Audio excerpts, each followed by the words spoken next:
Sebelum roda berputar mendorong kendaraan, putaran tersebut berasal dari kruk as yang terhubung melalui sistem transmisi.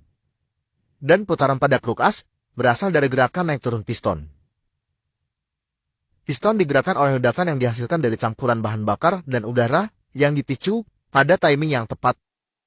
Jadi, agar roda dapat berputar, diperlukan beberapa syarat agar piston dapat digerakkan untuk mendorong kruk as, yaitu campuran bahan bakar dengan udara, pemicu, dan kompresi. Proses masuknya udara pada kendaraan umumnya memanfaatkan gerakan piston untuk dapat masuk ruang bakar. Ruang bakar yang kosong akan terisi udara jika piston bergerak dari titik mati atas ke titik mati bawah dengan kondisi kap hisap terbuka.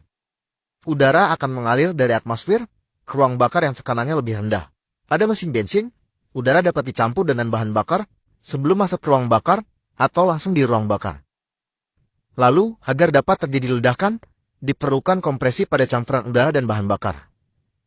Jika tidak ada kompresi, yang terjadi hanya pembakaran tanpa tekanan. Dan yang terakhir adalah pemicu.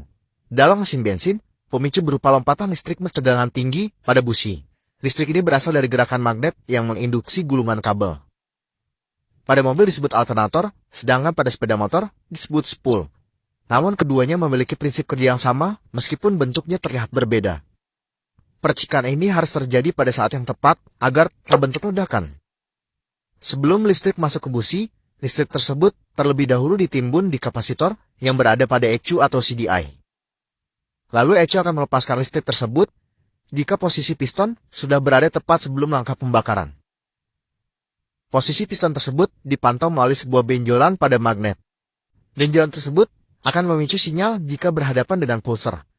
Sinyal tersebut akan dikirim ke CDI untuk melepaskan timbunan listrik menuju koil untuk dilipat gandakan tegangannya sebelum masuk busi.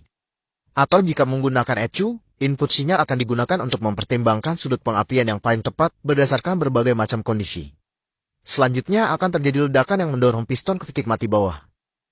Gerakan hasil ledakan ini akan disimpan sebagian pada komponen-komponen yang berfungsi sebagai massa flywheel. Gerakan ini disimpan dalam bentuk momentum untuk menggerakkan kembali piston ketika melakukan langkah buang, hisap, dan tekan. Untuk dapat memutar kruk as dapat dilakukan secara manual, misalnya dengan menggunakan kickstarter atau mendorong kendaraan. Bisa juga dilakukan dengan menggunakan bantuan dinamo starter.